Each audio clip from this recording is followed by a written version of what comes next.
नए चैप्टर की शुरुआत कर रहे हैं और इस चैप्टर का नाम है 3D ज्योमेट्री। क्या नाम है? 3D geometry. ठीक है, ये चैप्टर उन्हीं बच्चों को आएगा जिन्होंने इससे पिछला चैप्टर पढ़ा हुआ है, यानी कि सदिश बीजगणित जिन्होंने पढ़ रखा है ना, उसको ही 3D ज्योमेट्री समझ में आएगा, नहीं तो नहीं आएगा भाई, पहले बता देता हूँ। ठीक है ना। इसके अंदर बेटा 3 एक्सरसाइज हैं आपकी। एक तो है 11.1, एक है 11.2 और एक है आपकी 11.3। 11.1 में हमें मोटा मोटा डायरेक्शन कोसाइंस और डायरेक्शन रेशोज के बारे में पढ़ना है। ठीक है, अब कहेंगे सर डायरेक्शन कोसाइन और डायरेक्शन रेशो तो हमने वेक्टर में पढ़ लिया है ना, तो वो तुमने वेक्टर का डायरेक्शन कोसाइन और डायरेक्शन रेशोज पढ़ा था। अब तुम्हें लाइन का डायरेक्शन कोसाइन और डायरेक्शन रेशो पढ़ना है, समझ रहे हो। 11.2 में हमें मोटा मोटा लाइन के बारे में पढ़ना है और 11.3 में हमें मोटा मोटा प्लेन के बारे में पढ़ना है ना। प्लेन माने तल। ठीक है, तो आज के इस लेक्चर में मैं आपको 11.1 का बेसिक कंसेप्ट पढ़ाऊंगा। मतलब ये बताऊंगा कि कैसे आप लाइन के डायरेक्शन कोसाइन और डायरेक्शन रेशोज निकाल सकते हैं, किस टाइप के क्वेश्चंस हो सकते हैं, ये सारी बातें आज के लेक्चर में आपको बताऊंगा। आज का लेक्चर उन्हीं बच्चों को आएगा जिन्होंने सदिश बीजगणित को पढ़ा हुआ है। जिन्होंने सदिश बीजगणित नहीं पढ़ रखा भैया, उनको आज का लेक्चर समझ में नहीं आएगा। ठीक है, शुरुआत करें लेक्चर की। चलिए, तो आप सबसे पहले हेडिंग डालिए प्रश्नावली 11.1 इंट्रोडक्शन। ठीक है, देखो तो दो चीज़ हैं भाई, एक तो होते हैं वेक्टर के डायरेक्शन कोसाइन और डायरेक्शन रेशो। ठीक है,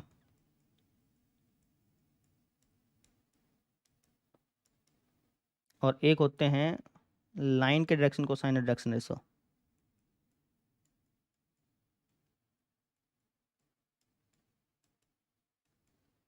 ठीक है, जो वेक्टर के डायरेक्शन कोसाइन और डायरेक्शन रेशोज हैं वो हम पढ़ चुके हैं पिछले चैप्टर में, याद होगा आपको। उसमें जोन जोन से नियम लगते थे ना, जोन जोन से फॉर्मूले लगते थे, वही सारे के सारे फॉर्मूले लाइन में भी लगते हैं, लेकिन थोड़ा सा अंतर है, बिल्कुल थोड़ा सा।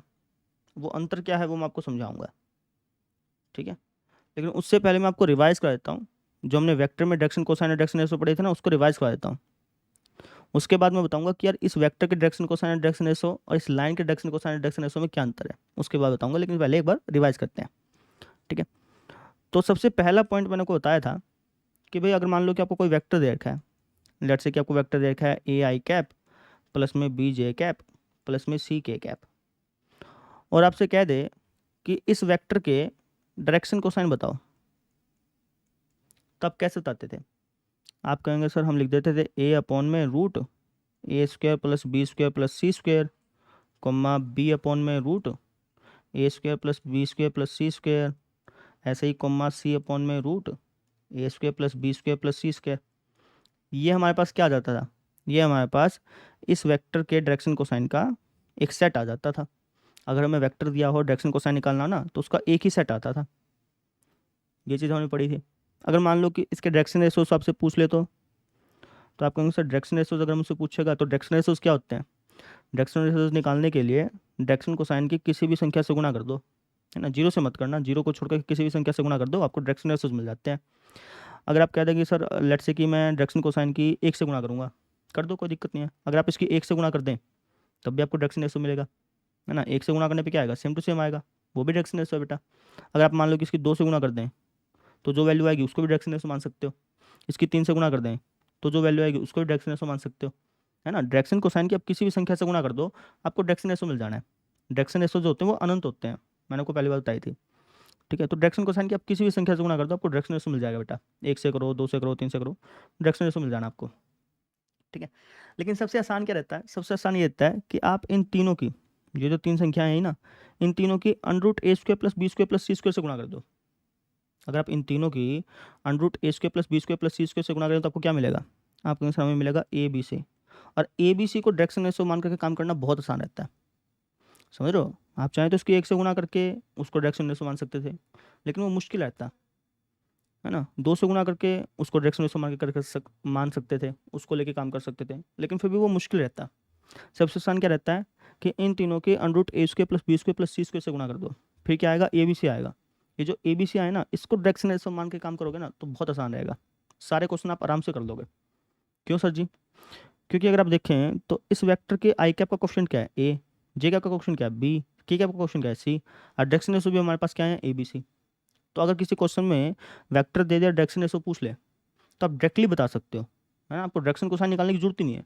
आप डायरेक्टली उसके आई कैप का क्वेश्चन, जे कैप का क्वेश्चन और के कैप का क्वेश्चन ले लेना, वही डायरेक्शन रेशो हो जाएगा। ये चीज़ मैंने आपको बताई थी। दूसरी बात मैंने आपको क्या बताई थी, आपने सर दूसरी बात आपने ये बताई थी कि अगर मान लो कि कोई वेक्टर है जो कि एक्स अक्स के साथ अल्फा एंगल बना रहा है, वाई अक्स के साथ बीटा एंगल बना रहा है, और जेड एक्स के साथ लेट से गामा एंगल बना रहा है, तो उस वेक्टर के जो डायरेक्शन कोसाइन होंगे, उस वेक्टर के जो डायरेक्शन कोसाइन होंगे वो क्या हो जाएंगे, कोस अल्फा, कोस बीटा और कोस गामा। ये बात बताई थी मैंने आपको, याद होगा आपको, है ना। अगर कोई वेक्टर एक्स एक्स के साथ अल्फा एंगल बना रहा है, वाई एक्स के साथ बीटा का एंगल बना रहा है, जेड एक्स के साथ गामा एंगल बना रहा है, तो उसके डायरेक्शन कोसाइन ये होंगे। ये बात मैंने आपको बताई थी। अगर मान लो कि आपसे डायरेक्शन रेशोज भी पूछ ले, तब क्या बताओगे? तो आप कह देंगे सर अगर मान लो कि हमें एंगल दे करके डायरेक्शन रेशोज भी पूछ लेगा, तो आपने बताया था कि डायरेक्शन रेशोज कैसे निकालते हैं, इन डायरेक्शन कोसाइन की किसी भी संख्या से गुणा कर दो। तो अगर मुझसे डायरेक्शन रेशोज पूछेगा तो मैं यही वापस लिख दूंगा उठा के, ये हमारे डायरेक्शन रेशोज भी हो जाएंगे। सिंपल सी बात है, नहीं समझे?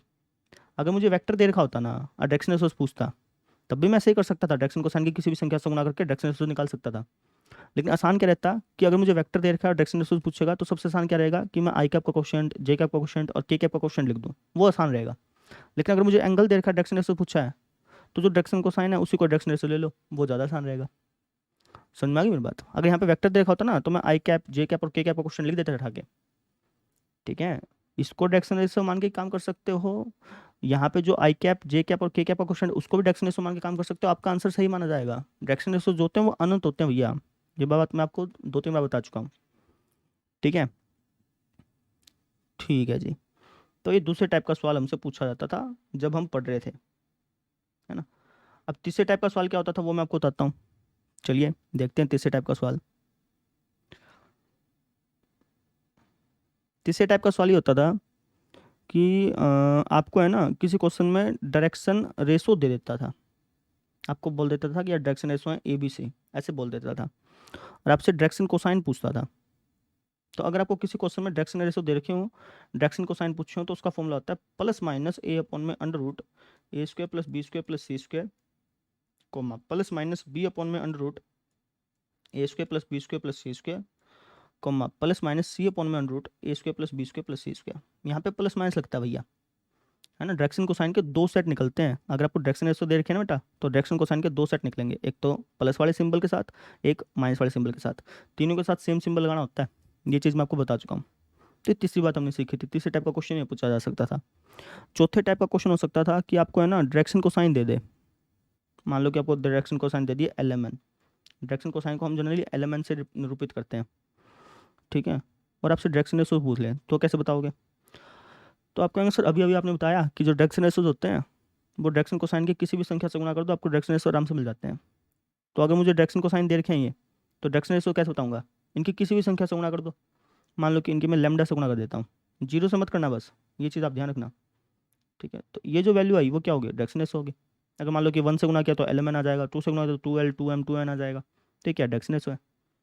तो मुख्य रूप से 4 टाइप के सवाल हमसे पूछे जाते थे, ठीक है। थोड़ा सा जूम आउट करके आपको दिखाता हूँ, एक मिनट, हाँ अब ठीक है। तो मुख्य रूप से 4 सवाल पूछे जाते थे भाई। एक वेक्टर देता था, डायरेक्शन कोसाइन डायरेक्शन रेशो पूछ लेता था, कई बार एंगल दे देता था, डायरेक्शन कोसाइन डायरेक्शन रेशो पूछ लेता था, कई बार डायरेक्शन रेशो दे देता था, डायरेक्शन कोसाइन पूछता था, कई बार डायरेक्शन कोसाइन देता था, डायरेक्शन रेशो पूछता था। तो वेक्टर में जब हमने डायरेक्शन कोसाइन और डायरेक्शन रेशो पढ़ा था, तो मुख्य रूप से ये 4 सवाल पूछे जाते थे, है ना। अब लाइन की बात करते हैं कि लाइन में किस टाइप के सवाल पूछे जाएंगे, है ना, उसको कैसे सोल्व करना है, क्या फॉर्मूला होगा, और वो फॉर्मूले का डेरिवेशन भी मैं आपको बताऊंगा, ठीक है। तो लाइन में जो सबसे पहले टाइप का सवाल हो सकता है वो ये हो सकता है कि आपको एक रेखा दे देगा, है ना, थोड़ा सा जूम इन कर लेता हूँ, क्या होता है आपको दिख नहीं रहा हो, है ना, अब ठीक है। तो लाइन में क्या होगा कि एक लाइन दे देगा आपको, और इस लाइन पे कोई 2 पॉइंट दे देगा, मान लो कि एक पॉइंट दे दिया आपको A, एक पॉइंट आपको दे दिया लेट्स से बी। इस ए पॉइंट का कोऑर्डिनेट है मान लो x1 y1 z1। इस बी पॉइंट का कोऑर्डिनेट है let's say x2 y2 z2, है ना। और आपसे कह देगा कि इस लाइन के डायरेक्शन कोसाइन और डायरेक्शन रेशो बताओ। अब इस लाइन के डायरेक्शन कोसाइन और डायरेक्शन रेशो कैसे बताएंगे वो मैं आपको समझाने जा रहा हूँ। उसका फॉर्मूला डायरेक्टली आप याद रख लीजिएगा, लेकिन मैं उसको ड्राइव करवाने जा रहा हूँ। देखो इस लाइन के डायरेक्शन कोसाइन और डायरेक्शन रेशो पूछे ना, तो मैं एक काम करूँगा, मैं इन दोनों पॉइंट्स के बीच में एक वेक्टर ड्रॉ कर लूँगा। मान लो कि कुछ इस तरीके से मैंने वेक्टर ड्रॉ कर लिया ए से बी के डायरेक्शन में।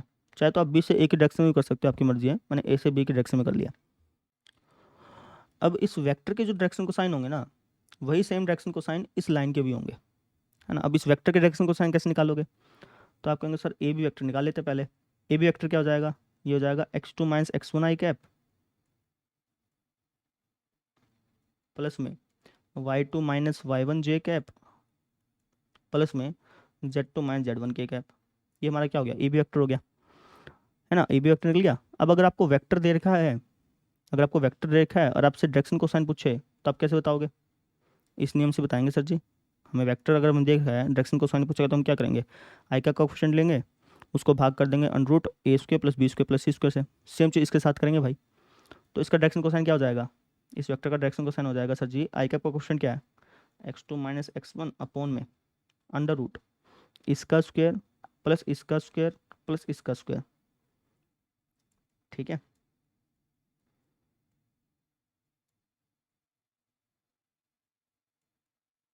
समझे। अच्छा ये जो मैंने लिखा है, ये जो चीज़ मैंने यहाँ पे लिखी है बेटा,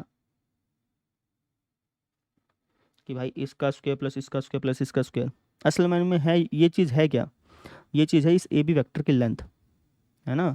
भाई यहाँ पे जो हम लिखते थे under root A square plus B square plus C square, ये असल में होता क्या था, इस आर वेक्टर की लेंथ होती थी। ठीक है, तो सेम चीज़ यहाँ पे, ये जो चीज़ मैंने यहाँ पे लिखी है ये असल में क्या है, इस ए बी वेक्टर की लेंथ है। तो अगर आप इसको लिखना चाहें तो इतना बड़ा बड़ा लिखने के बजाय एक काम करते हैं, इसको मैं ए बी वेक्टर की लेंथ लिख देता हूँ। ठीक है, ताकि फॉर्मूला याद रखने में आसानी हो।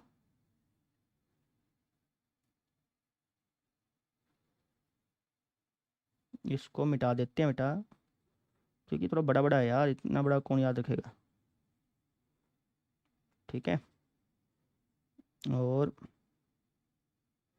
यहाँ पर मैं लिख देता हूँ ए बी वेक्टर की लेंथ। ए बी वेक्टर की लेंथ लिखो या सिंपल ए बी लिखो, मतलब सेम ही होता है। अगर ए बी लिखा है या फिर ए बी वेक्टर की लेंथ लिखा है, दोनों का मतलब सेम होता है। तो यहाँ पे मैंने ए बी लिख दिया। तो इस वेक्टर के अगर मैं डायरेक्शन को साइन देखूँ तो वो हो जाएंगे x2 minus x1 upon A B, comma y2 minus y1 upon A B, comma z2 minus z1 upon A B. ठीक है, तो ये जो डायरेक्शन को साइन निकले ना, ये इस वेक्टर के भी हैं और इस रेखा के भी हैं बेसिकली। तो हम ये कह देंगे कि इस रेखा के जो डायरेक्शन को साइन है वो ये होंगे। तो अगर आपको रेखा पर स्थित कोई दो पॉइंट दे रखे हैं और उनके डायरेक्शन को साइन पूछ ले, तो डायरेक्टली फॉर्मूला आप याद रख लीजिए। डायरेक्टली फॉर्मूला क्या है कि उन दोनों पॉइंट्स को घटाओ, जैसे मैंने यहाँ पे घटाया, और उसको उन दोनों पॉइंट्स को घटाने के बाद वो जो रेखा है ना उसकी लेंथ से डिवाइड कर दो। जैसे ए बी है, ए बी के बीच में जो लेंथ, ए बी की जो डिस्टेंस है उससे डिवाइड कर दो, तो आपको क्या मिल जाएंगे, इस रेखा के डायरेक्शन कोसाइन मिल जाएंगे। समझ में आ गई। ठीक है, अच्छा अब आपका एक डाउट हो सकता है, आप कहेंगे सर आपने कहा था कि यार सर आपने ए से बी की तरफ वेक्टर ड्रॉ कर लिया था और उसके बाद डायरेक्शन कोसाइन निकाले, लेकिन आप ऐसे भी तो कर सकते थे कि आप ए से बी की तरफ वेक्टर ड्रॉ ना करके बी से ए की तरफ वेक्टर ड्रॉ कर लेते। ऐसे भी तो आप कर सकते थे, बिल्कुल कर सकता था, है ना। अगर मैं बी से ए की तरफ वेक्टर ड्रॉ करता ना, तो मेरे पास डायरेक्शन कोसाइन क्या आ जाते हैं, मेरे पास डायरेक्शन कोसाइन आ जाते हैं x1 minus x2 upon A B, y1 minus y2 upon A B, z1 minus z2 upon A B. तो ये जो चीज़ मैंने लिखी है ना यहाँ पे, ये भी इसी लाइन के डायरेक्शन कोसाइन है। तो अगर आपसे लाइन के डायरेक्शन कोसाइन पूछता है ना, तो उसके दो सेट निकलते हैं। एक तो ये सेट निकल गया बेटा, और एक ये सेट निकल गया, ये डिफरेंस था। अगर आपको कोई वेक्टर दे रखा है और उसके डायरेक्शन कोसाइन पूछेगा तो एक सेट निकलता है, लेकिन अगर कोई आपको लाइन दे रखी है ना, तो लाइन के डायरेक्शन कोसाइन के हमेशा दो सेट होते हैं, हमेशा। ठीक है ना, लाइन अगर आपको दे रखी है तो डायरेक्शन कोसाइन के आपके दो सेट निकलेंगे। अगर आप ये आंसर लिखाते हैं तब भी ठीक मान जाता है, ये आंसर लिखाते हैं तब भी ठीक मान जाता है। ठीक है, मैं एक काम करता हूँ, इन दोनों को इकट्ठा करके लिख देता हूँ, अलग अलग लिखने के बजाय इन दोनों को मैं इकट्ठा करके लिख देता हूँ। इकट्ठा कैसे, अभी बताता हूँ। इसको मिटा दूँ एक बार,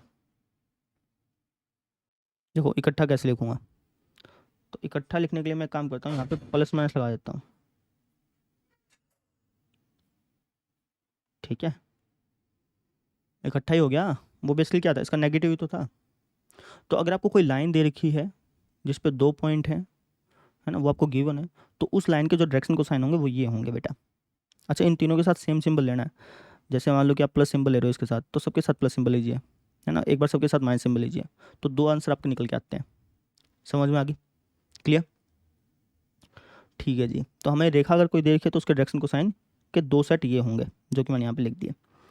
अब अगर आपसे कोई कहते हैं कि डायरेक्शन रेशोज क्या होंगे, तो डायरेक्शन रेशोज अनंत होते हैं, जैसे कि मैंने आपको बताया। अगर आप इन डायरेक्शन को साइन की किसी भी संख्या से गुणा कर देंगे तो डायरेक्शन रेशोज आपको मिल जाते हैं, है ना। लेकिन सबसे आसान जो काम रहता है डायरेक्शन रेशोज, जिसको मान करके क्वेश्चन सोल्व करना सबसे आसान रहता है, वो क्या होता है कि आप आई कैप का क्वेश्चन ले लीजिए, जे कैप का क्वेश्चन ले लीजिए और के कैप का क्वेश्चन ले लीजिए। तो इस रेखा के जो डायरेक्शन रेशोज होंगे वो क्या हो जाएंगे, वो हो जाएंगे x2 minus x1 comma y2 minus y1 comma z2 minus z1। अगर आप x1 minus x2 y1 minus y2 z1 minus z2 लेंगे तब भी ठीक माना जाएगा, क्योंकि सिंपल सी बात है ना, आप इसके किसी भी संख्या से गुणा कर दो आपको डायरेक्शन रेशोज मिल जाने हैं। आसान कौन सा रहता है, आसान रहता है कि आई कैप, जे कैप और के कैप के जो कोफिशिएंट है उसको लेके काम करना ज़्यादा आसान रहता है, तो इसलिए हम इसको ले लिए। अगर आप मान लो कि इसके -1 से गुणा कर देंगे तो x1 minus x2 y1 minus y2 z1 minus z2 आ जाएगा, तब भी ठीक है, वो भी डायरेक्शन रेशोज मान के काम कर सकते हो, वो भी ठीक है। इसके मान लो कि 2 से गुणा कर दोगे तुम, जब जो वैल्यू आएगी उसको डायरेक्शन रेशो मान के काम करोगे, वो भी ठीक है, उसमें कोई समस्या नहीं। समझ में आई ये बात? ये चीज़ होती है। तो एक टाइप का क्वेश्चन तो ये हो सकता है आपके पास, क्योंकि कोई लाइन दे देगा, उस पर 2 पॉइंट होंगे और डायरेक्शन कोसाइन और डायरेक्शन रेशोज पूछ लेगा, तो उसके फॉर्मूले ये हैं। कैसे डिराइव किया वो मैंने आपको समझा दिया, ठीक है। दूसरे टाइप का क्वेश्चन क्या हो सकता है वो समझिए आप। थोड़ा सा मैं नीचे ले जाऊँ एक बार इसको। अब देखो, दूसरे टाइप का क्वेश्चन क्या हो सकता है कि आपको, है ना, ये बता देगा कि वो जो रेखा है वो एक्स अक्ष के साथ कितना एंगल बनाती है, वाई अक्ष के साथ कितना एंगल बनाती है, जेड अक्ष के साथ कितना एंगल बनाती है, ये बता देगा आपको, है ना। आपको एंगल दे देगा अल्फा बीटा गामा, मान लो ये एंगल दे दिया आपको, ठीक है। और आपसे कह देगा कि उस रेखा के डायरेक्शन कोसाइन बताओ। तो मैंने आपको क्या बताया कि रेखा के जब हम डायरेक्शन कोसाइन निकालते हैं ना, तो उसके हमेशा 2 आंसर निकलते हैं, है ना, मतलब 2 सेट निकलते हैं उसके। तो अगर आपसे रेखा के डायरेक्शन कोसाइन पूछेगा, एंगल दे करके रेखा के डायरेक्शन कोसाइन पूछेगा, तो वो होंगे plus minus cos alpha, plus minus cos beta और प्लस माइनस कोस गामा। समझे? आई बात समझ में? ये चीज़ है, ठीक है। अच्छा, डायरेक्शन रेशोज क्या हो जाएंगे? डायरेक्शन रेशोज सर जी, इसके आप किसी भी संख्या से गुणा कर दो डायरेक्शन रेशोज मिल जाएंगे, है ना। तो लेट्स से कि मैं 1 से गुणा कर देता हूँ, तो कोस अल्फा, कोस बीटा और कोस गामा, इसको डायरेक्शन रेशोज मान सकते हो तुम। -1 से गुणा कर दोगे तो उसको भी मान सकते हो, है ना। प्लस माइनस का सिंबल लगा दो तब उसको भी मान सकते हो, आपकी मर्जी है। तो अगर आपको कोई एंगल दे दे और रेखा के डायरेक्शन को साइन पूछ ले, रेखा के डायरेक्शन को साइन पूछ ले, तो वो ये होते हैं। अगर वेक्टर दे दे और उसके डायरेक्शन को साइन पूछ ले तो वो ये होते हैं, है ना। अब सर जी ऐसा होता क्यों, इसका रीज़न बताइए। इसका रीज़न आपको मैं समझाता हूँ। देखिए, जैसे मान लीजिए कि ये आपका जेड अक्ष है, ये एक्स अक्ष है और ये आपका वाई अक्ष है, ठीक है। आपको एक वेक्टर दे रखा है, मान लो कि ये वेक्टर आपको दे दिया, आपसे कह दिया कि यार इस वेक्टर के डायरेक्शन को साइन बताओ। तो इसका ये मतलब होता है कि ये जो वेक्टर है वो पॉजिटिव एक्स अक्ष के साथ जितना एंगल बना रहा है, मान लो कि अल्फा एंगल बना रहा है, उसका कोसाइन ले लो। पॉजिटिव वाई एक्स के साथ जितना एंगल बना रहा है, मान लो बीटा एंगल बना रहा है, तो उसका कोसाइन ले लो। पॉजिटिव जेड एक्स के साथ जितना एंगल बना रहा है, मान लो गामा एंगल बना रहा है, तो उसका कोसाइन ले लो। तो ये जो वैल्यू होती है इसको अपन क्या बोलते हैं, डायरेक्शन कोसाइन बोलते हैं, ठीक है।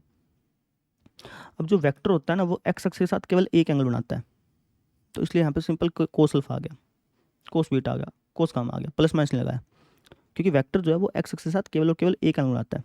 जब भी मैं बोलूँ कि यार ये वेक्टर इस अक्ष के साथ, ये जो वेक्टर है वो इस अक्ष के साथ कौन सा एंगल बना रहा है, तो सिर्फ एक एंगल बनाएगा, ये वाला, है ना। आप इस एंगल को कंसीडर नहीं करेंगे भैया, इस एंगल को कंसीडर नहीं करेंगे, क्योंकि जब भी हमसे 2 वेक्टर्स के बीच में एंगल पूछा जाता है ना, ये भी आप एज ए वेक्टर समझ लीजिए ना, तो 2 वेक्टर्स के बीच में जब भी एंगल पूछा जाता है तो हम उसको हमेशा छोटा एंगल बताते हैं, उन दोनों वेक्टर्स के बीच में बनने वाला छोटा एंगल बताते हैं। तो इसका मतलब ये होगा कि जो वेक्टर है वो एक्स एक्स के साथ केवल और केवल एक एंगल बनाएगा, लेकिन रेखा के साथ ऐसी कोई कंडीशन नहीं है ना।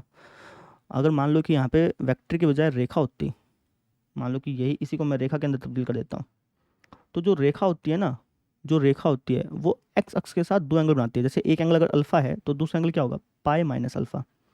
इसका मतलब कि उस रेखा के जो डायरेक्शन को साइन निकलेंगे एक्स अक्ष के साथ वो क्या होंगे, एक तो होगा जी कोस अल्फा और एक होगा कोस पाई माइनस अल्फा। कोस पाई माइनस अल्फा को क्या लिख सकता हूँ, कोस पाई माइनस अल्फा को लिख सकता हूँ माइनस कोस अल्फा, ठीक है ना। तो इसलिए यहाँ पे रेखा के जब हम डायरेक्शन कोसाइन निकलते हैं ना, तो वहाँ पे प्लस माइनस आता है, प्लस कोस अल्फा भी माइनस कोस अल्फा भी, प्लस कोस बीटा भी माइनस कोस बीटा भी, प्लस कोस गामा भी माइनस कोस गामा भी।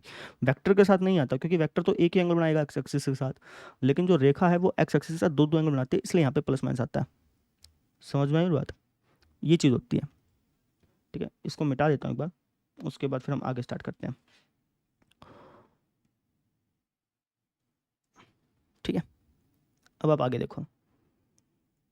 तो दूसरे टाइप का क्वेश्चन समझ में आ गया कि आपको अल्फा बीटा गामा एंगल दे देगा, डायरेक्शन कोसाइन पूछ लेगा, डायरेक्शन रेशियोज पूछ लेगा, तो आप आराम से बता देना, कोई दिक्कत नहीं है। तीसरे टाइप का क्वेश्चन क्या हो सकता है कि आपको डायरेक्शन रेशियोज दे देगा, है ना, लेट्स से कि डायरेक्शन रेशियो दे दिए ABC और डायरेक्शन कोसाइन पूछ लेगा, है ना। तो तीसरा जो फॉर्मूला है वो वेक्टर के फॉर्मूले के बिल्कुल सेम टू सेम है, जैसे वेक्टर का फॉर्मूला था वैसे डायरेक्शन वैसे ही रेखा का फॉर्मूला है। ठीक है, तो इसमें कुछ भी चेंज नहीं है, सेम टू सेम है भैया, तो इसको सेम टू सेम लिख देते हैं।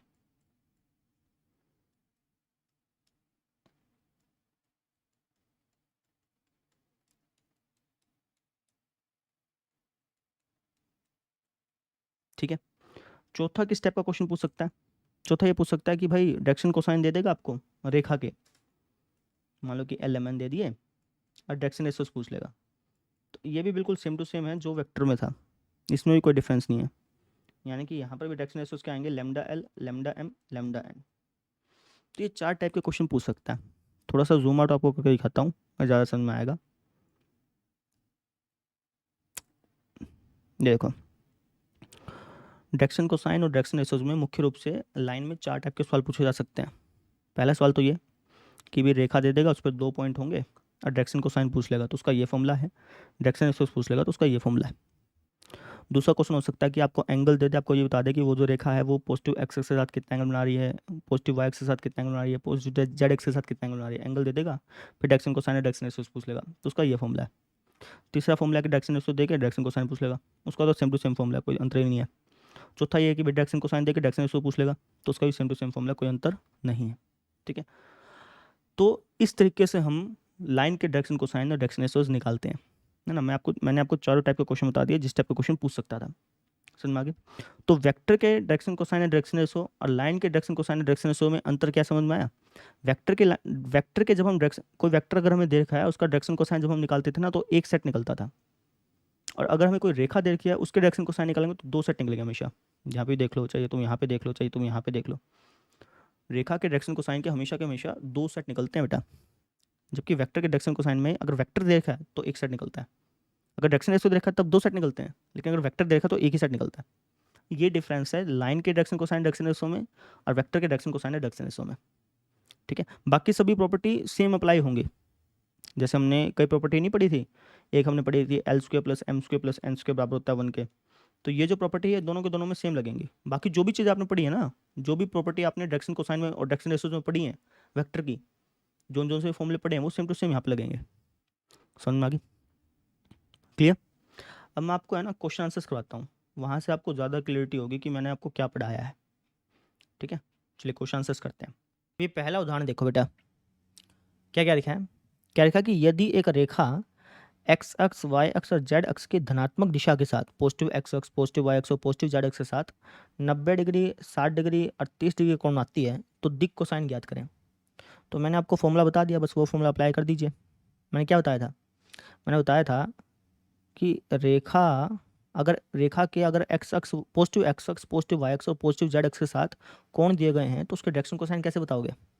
आप कहेंगे सर रेखा के जो डायरेक्शन कोसाइन निकलेंगे वो हो जाएंगे जी हमारे पास, क्या हो जाएंगे बताना जाए एक बार।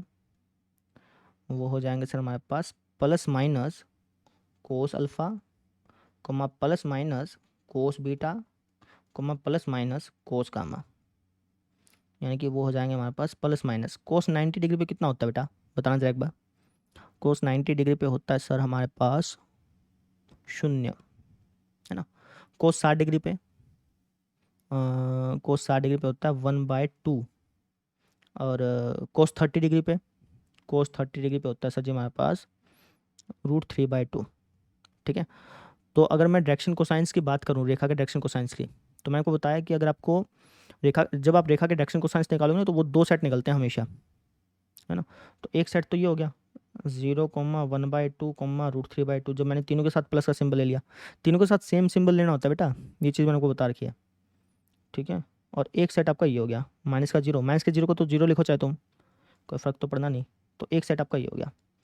तो अगर आप इनमें से एक भी आंसर लिखाते हैं, मान लीजिए कि आपने ये वाला आंसर लिखा है तब भी ठीक है, ये वाला आंसर लिखा है तब भी ठीक है, अगर आप दोनों आंसर लिखा है तब भी ठीक है, कोई नंबर नहीं काटता इसके।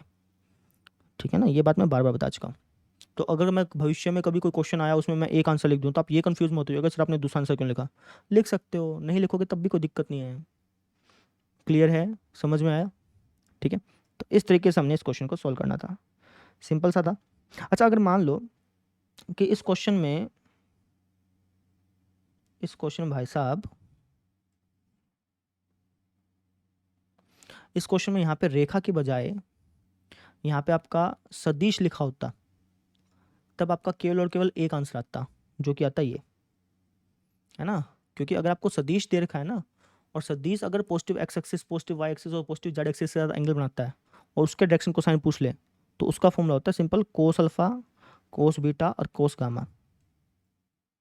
लेकिन अगर रेखा दे रखी है और रेखा के डायरेक्शन को साइन पूछे तो उसका फॉर्मूला होगा plus minus cos alpha plus minus cos beta plus minus cos gamma. सदिश के केस में प्लस माइनस तभी लगता है जब आपको डायरेक्शन रेशो दे रखे हो और डायरेक्शन को साइंस पूछ ले, है ना। सदिश के केस में तभी प्लस माइनस लगता है, अगर आपको ध्यान हो तो दिखाऊं, ये देखिए जब मैंने सदिश के तीनों केस पढ़ाए थे ना, तो यहाँ पे देखिए, यहाँ पे प्लस माइनस नहीं लगा, ठीक है, यहाँ पे प्लस माइनस लगा, समझ रहे हो मेरी बात को? तो ये चीज़ होती है। यहाँ पे प्लस माइनस क्यों लगा, इसका रीज़न जानते हो? यहाँ पे प्लस माइनस इसलिए लगा क्योंकि जो डायरेक्शन रेशो हमें दे रखे हैं, ये जो डायरेक्शन रेशो हमें दे रखे हैं, ये हमें ये नहीं बताते कि कौन सा वेक्टर है, ये वाला वेक्टर है कि ये वाला वेक्टर है। समझो, ये वाला वेक्टर भी हो सकता है और इसके अपोजिट वाला वेक्टर भी हो सकता है। तो अगर इस वाले वेक्टर के direction cosine L M N है, तो इसके अपोजिट, डायरेक्टली अपोजिट इसके वेक्टर के डायरेक्शन कोसाइन क्या होंगे, minus L minus M minus N होंगे। तो इसलिए यहाँ पे प्लस माइनस दोनों लगते हैं। ठीक है ना, बाकी केस में डायरेक्शन कोसाइंस का सिर्फ एक ही सेट निकलता है वेक्टर में। हाँ, रेखा में हमेशा डायरेक्शन कोसाइन के दो सेट निकलेंगे हमेशा रेखा में। ठीक है, तो इस तरीके से हमने उदाहरण नंबर 1 सोल्व कर लिया। आई होप सबको समझ में आ गया होगा। ठीक है, अब हम बात करते हैं उदाहरण नंबर 2 की। अब ये वाला उदाहरण देखो बेटा, क्या रखा है कि यदि एक रेखा के डायरेक्शन रेशोज, दिक अनुपात का मतलब डायरेक्शन रेशोज 2, -1 और -2 हैं, तो डायरेक्शन कोसाइन बताइए। अब कैसे करेंगे वो देख लीजिए आप। रेखा के डायरेक्शन रेशोज आपको दे रखे हैं, लिख लीजिए रेखा के दिक अनुपात, दिक अनुपात माने डायरेक्शन रेशोज को शॉर्ट में एस लिखते हैं, डी आर लिखा फिर एस लगा दिया, ये ऊपर कुम्मा से लगा करके एस लगा दिया। तो डायरेक्शन रेशोज क्या दे रखे हैं, 2, -1 और -2। अब रेखा के डायरेक्शन कोसाइंस ज्ञात करने हैं। ठीक है, तो मैंने आपको क्या फॉर्मूला बताया था कि अगर आपको डायरेक्शन रेशोज दे रखे हैं, डायरेक्शन कोसाइंस ज्ञात करने हैं, तो उसका क्या फॉर्मूला है, उसका फॉर्मूला है sir plus minus A upon में अंडर रूट इसका स्क्वायर प्लस इसका स्क्वायर प्लस इसका स्क्वायर, यानी कि 2 2 4 4 4 4 8 1 9 9 हो गया। अंडर रूट 9 करूँगा तो कितना आएगा, 3 आएगा ना। तो डायरेक्टली मैं इसको एक काम करता हूँ, 3 ले देता हूँ। इरेजर कहाँ गया, ये रहा। डायरेक्टली एक काम करते हैं, इसको 3 लिख देते हैं। ठीक है, तो एक आंसर ये हो गया, दूसरा आंसर अपना ये हो गया, और मतलब एक ही आंसर है ये, कभी आप इनको समझे कि एक आंसर ये, एक आंसर ये, एक आंसर नहीं, एक ही सेट है पूरा का पूरा। ठीक है, कहने में आ जाता है कि भाई ये चीज़ है, लेकिन एक ही आंसर पूरा पूरा। तो ये हमारे पास क्या निकल गया, डायरेक्शन कोसाइन निकल गया, है ना। अगर आप इनको अलग अलग करके लिखना चाहें तो अलग अलग करके लिख सकते हैं। तो एक बार तो सबके साथ प्लस का सिंबल लगाइए। तो अगर मैं यहाँ पे प्लस का सिंबल लगाऊंगा तो आ जाएगा 2/3, यहाँ पे अगर मैं प्लस का सिंबल लगाऊंगा तो आ जाएगा -1/3, यहाँ पे अगर मैं प्लस का सिंबल लगाऊंगा तो आ जाएगा -2। तो एक सेट तो हमारा ये निकल गया। ठीक है, आप ब्रैकेट लगा लीजिए चाहे, लेकिन मैं ऐसा ज़्यादा प्रेफर करता हूँ, तो इसलिए मैंने ऐसा लगा दिया। आप चाहें तो ब्रैकेट लगा सकते हैं, कोई दिक्कत नहीं है। एक सेट तो हमारा ये निकल गया भैया। ठीक है, और एक सेट हमारा कौन सा निकलेगा, एक सेट हमारा निकलेगा जब मैं इसके सामने माइनस का निशान लगा दूंगा, तो -2/3। ठीक है, 1/3 और प्लस का 2, माइनस का निशान बाहर होगा तो माइनस माइनस प्लस का 2 हो जाएगा। तो ये हमारे पास डायरेक्शन कोसाइंस के 2 सेट निकल गए। अगर आप इनमें से कोई एक आंसर लिख के आते हैं तब भी कोई दिक्कत नहीं है, आपके एनसीईआरटी बुक ने एक ही आंसर छापा हुआ है। वैसे कायदे से 2 लिखने चाहिए मैं आपको बताऊँ तो, लेकिन अगर आप एक आंसर लिख के आते तो कोई दिक्कत नहीं आती, है ना। मैं आगे क्या बता क्वेश्चन सॉल्व करते समय एक आंसर लिख लूँ, ठीक है, तो आप उससे घबराइएगा मत, ठीक है, समझ में आ गई। अच्छा, अगर मानिए कि यहाँ पे रेखा के बजाय सदिश लिखा होता, तब भी यहाँ पे दो ही आंसर आते हैं, क्योंकि मैंने आपको बताया ना कि जब सदिश के डायरेक्शन और डायरेक्शन रेशियोज दे रखे हैं, डायरेक्शन कोसाइन पूछे तो वहाँ पे भी दो सेट निकलते हैं, तब भी वहाँ पे आपके दो आंसर निकलते हैं। अगर आप एक लिख देते तब भी कोई दिक्कत होती नहीं, आपको बता देता हूँ, ठीक है। चलिए तीसरा क्वेश्चन देखते हैं। अब ये वाला क्वेश्चन देखो बेटा, क्या क्या कि दो पॉइंट है, एक है -2 -4 और -5, और एक है 1 2 3। इन दोनों पॉइंट्स को मिलाने वाली रेखा के डायरेक्शन कोसाइन बताओ। तो मैंने क्या फॉर्मूला बताया था कि अगर आपको दो पॉइंट्स को मिलाने वाली रेखा के डायरेक्शन कोसाइन बताने हैं तो क्या फॉर्मूला होता है, बताइए फटाफट से। तो आप एक काम, आप कहेंगे कि सर एक काम करिए, इसको ए पॉइंट बोल दीजिए, इसको बी पॉइंट बोल दीजिए, बोल देते हैं। माना इस पॉइंट को मैं ए बोल रहा हूँ, इसको मैं बी बोल रहा हूँ।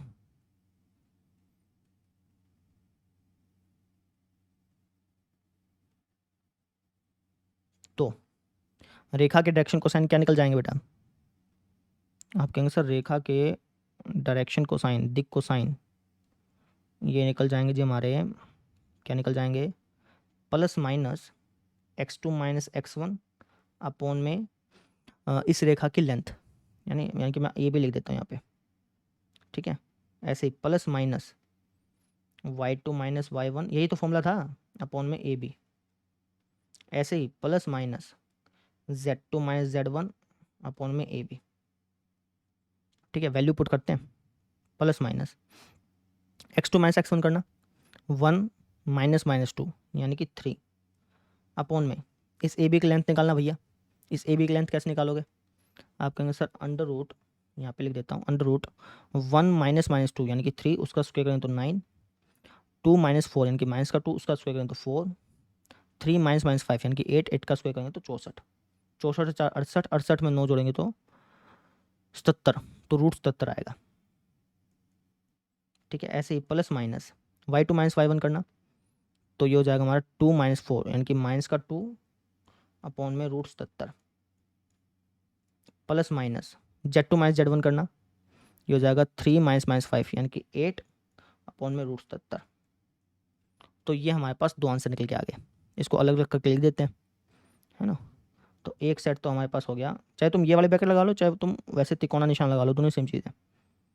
तो एक सेट तो हमारे पास निकल के आ गया ये, अगर मैं प्लस का सिंबल लगाऊंगा सबके सामने तो,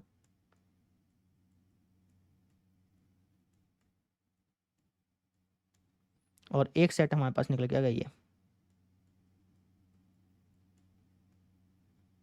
माइनस माइनस प्लस हो जाता है ना, तो यहाँ पे मैं प्लस का सिंबल लगा देता हूँ।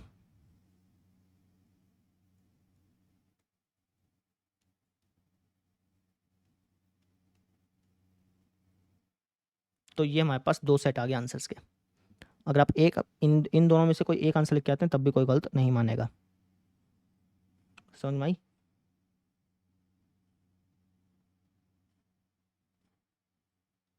ठीक है, अब ये वाला क्वेश्चन देखो, क्या क्या कि एक्स वाई और जेड अक्षों के डायरेक्शन को साइन ज्ञात करिए, ठीक है। एक्स वाई और जेड अक्षों के डायरेक्शन को साइन का मतलब क्या हो गया कि एक्स अक्ष के साथ जो एंगल बना रहा है, एक्स अक्ष के साथ जो एंगल बना रहा है उसका कोसाइन ले लो, है ना। यहाँ पे लिख देता हूँ एक्स अक्ष के डायरेक्शन कोसाइन, जो एक्स अक्ष है भाई साहब वो एक्स अक्ष के साथ कितना एंगल बना रहा है, आपका आंसर 0 डिग्री, है ना। तो कोस 0 डिग्री पे वैल्यू कितनी होती है, कोस 0 डिग्री पे वैल्यू होती है जी हमारे पास 1। एक्स अक्ष वाई अक्ष के साथ कितना एंगल बना रहा है, आप कहेंगे सर एक्स अक्ष वाई अक्ष के साथ एंगल बना रहा है हमारा 90 डिग्री, कोस 90 डिग्री वैल्यू होती है 0। एक्स अक्ष जेड अक्ष के साथ कितना एंगल बना रहा है, आपके सर 90 डिग्री, यानी कि वो भी 0 हो गया, कोस 90 डिग्री अगर हम देखें तो एक्स अक्ष के डायरेक्शन को साइन ये निकला है। इसी तरीके से वाई अक्ष के डायरेक्शन को साइन का मतलब क्या हुआ, वाई अक्ष के डायरेक्शन को साइन का मतलब ये हुआ कि वाई अक्ष एक्स अक्ष के साथ कितना एंगल बना रहा है 90 डिग्री, उसका कोसाइन ले लो यानी कि 0। वाई अक्ष के साथ कितना एंगल बना रहा है 0 डिग्री, उसका कोसाइन ले लो यानी कि 1। वाई अक्ष जेड अक्ष के साथ कितना एंगल बना रहा है 90 डिग्री, उसका कोसाइन ले लो यानी कि कोस 90 कितना होता है 0। तो वाई अक्ष के डायरेक्शन कोसाइन निकला है। इसी तरीके से जेड अक्ष के डायरेक्शन कोसाइन क्या हो जाएंगे बेटा, अभी तो आपको पैटर्न पता चल गया होगा, आपके आंसर 0,0,1, बस डायरेक्टली आपका आंसर लिखना है, ठीक है, कोई दिक्कत नहीं इसमें, समझे।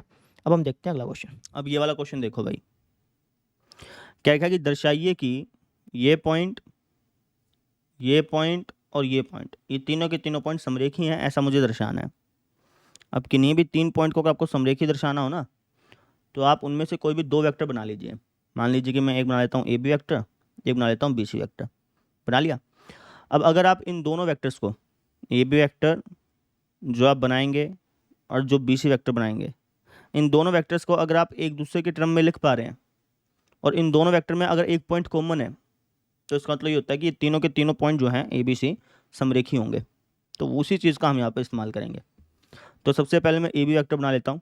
ए बी वेक्टर क्या हो जाएगा, ये हो जाएगा सर जी हमारा माइनस का ए कैप, ठीक है, और माइनस का 5 जे कैप, और हो जाएगा 3 + 4 यानी कि 7 के कैप। अब इसी तरीके से बी सी वेक्टर क्या हो जाएगा, ये हो जाएगा 3 में से गया 2 आई कैप, 8 + 2 10 जे कैप, -11 -3 -14 के कैप, ऐसा हो गया। ठीक है। अब अगर आप यहाँ पर देखें तो जो बी सी वेक्टर है वो ए बी वेक्टर का -2 गुना है। अगर मैं ए बी वेक्टर की -2 से गुणा कर दूँ तो बी सी वेक्टर बनेगा। तो हम यहाँ पर लिख देंगे, यहाँ पर जो बी सी वेक्टर है वो बराबर है -2 गुना ए बी वेक्टर के, है ना। तो हमने यहाँ पे ये देखा कि हम इन दोनों वेक्टर्स को एक दूसरे के रूप में लिख पा रहे हैं और इन दोनों वेक्टर में बी पॉइंट भी कॉमन है। तो इसका मतलब ये हो गया कि तीनों के तीनों पॉइंट समरेखी हैं। ठीक है, समझ रहे हैं। अब इसका रीजन अगर आप लिखना चाहें तो रीजन भी साथ में लिख दीजिएगा। आप कह दीजिएगा यहाँ यहाँ यहाँ ए बी वेक्टर और बी सी वेक्टर में बी जो पॉइंट है वो कॉमन है।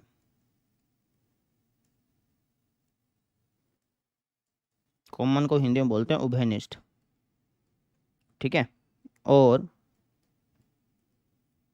ये वेक्टर, ये जो वेक्टर हैं दोनों के दोनों, ये ए वेक्टर बराबर लैम्डा टाइम्स बी वेक्टर की कंडीशन को सेटिस्फाई कर रहे हैं,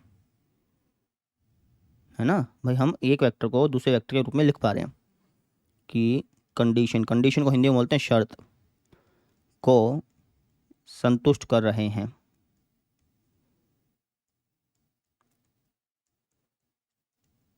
तो हम ये कह सकते हैं कि तीनों के तीनों पॉइंट ए बी और सी समरेखी हैं। ऐसे करना था। आई होप सबको समझ में आ गया होगा। ठीक है, अब हम इसके क्वेश्चन आंसर्स देखते हैं। चलिए।